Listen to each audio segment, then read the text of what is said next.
topic is suicide among African Americans, and we're talking to Dr. CPoe5. And Dr. Poe, we've got about 6 minutes before we end this show for today. And let's give you an opportunity to reflect on some of the things that you believe our audience ought to know about this topic, suicide among African Americans, and what we might be able to do, not only to better identify those individuals that are prone towards suicide, but how we might be able to develop some kind of situation to intervene in order to keep that from happening. Let's do it from that perspective, and let's use all of your knowledge and information that way. Well, I see suicide as a barometer of a much deeper problem. Not only suicide in terms of completed suicides, but suicide-related behaviors, such as alcohol abuse, drug abuse, sexual promiscuity, road rage, homicide, criminal violence, racism, I think, is a suicide-related behavior. Anytime I do something that's destructive towards me and or destructive towards you or other people, that to me is suicidal behavior. So you can see the problem is very widespread. Now in the church we refer to that as sin. Okay, sin is opposition to the will of God.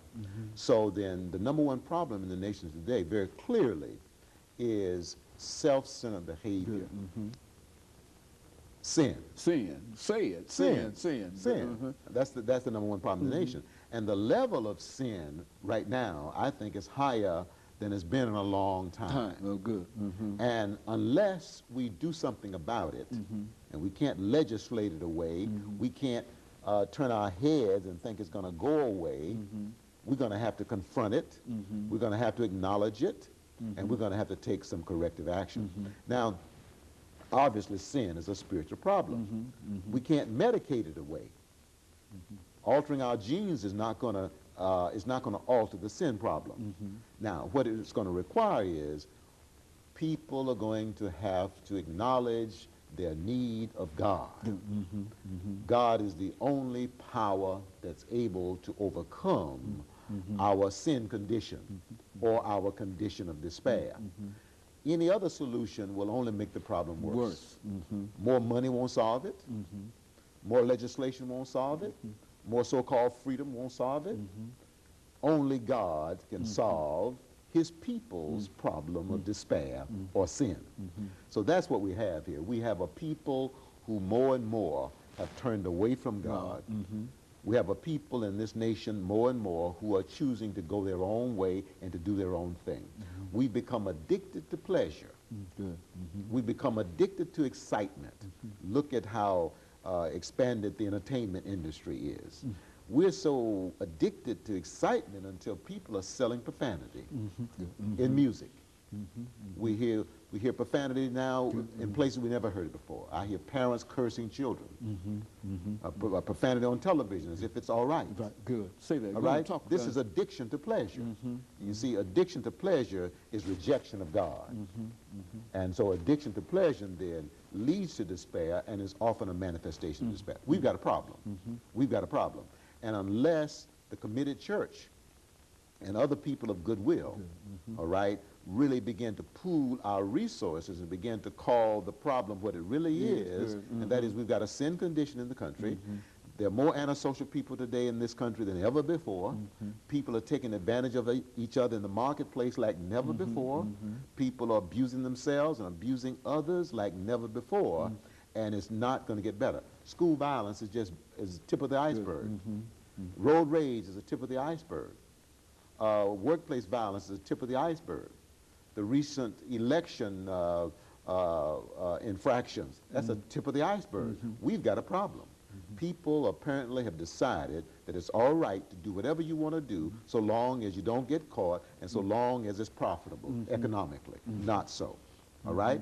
There's a God who is creator and sustainer. And unless we conform to what he expects, then the result is despair and therefore suicide, homicide, or both.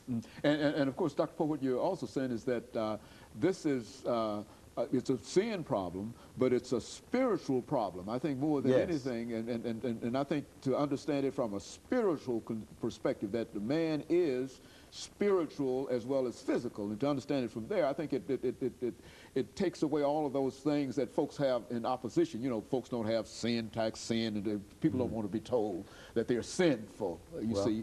But that's go true. on, yeah. But that's true. Now, you're right. It's what we sin, but we, you know, well, I mean, I think the word spiritual is a more acceptable word.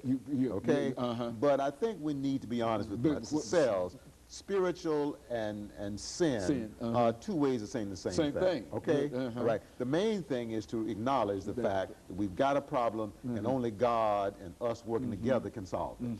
Very good. All right. And of course, Dr. Poe, we've got about 45 seconds here today, but we just want to thank you for bringing us that excellent information about suicide, and especially opening our minds in reference to despair and self-destructive behavior, and to understand that suicide is much more widespread than any of us ever thought it was. Yes, and by the way, until we begin to research more the impact of despair and how it manifests itself in so many different ways, we're still going to be in the dark in many ways about suicide. Very good. And of course, let me thank you for coming by and giving us that excellent information this morning. And let me encourage our audience to tune in again next week for another informative edition of Comments. Thank you and good morning.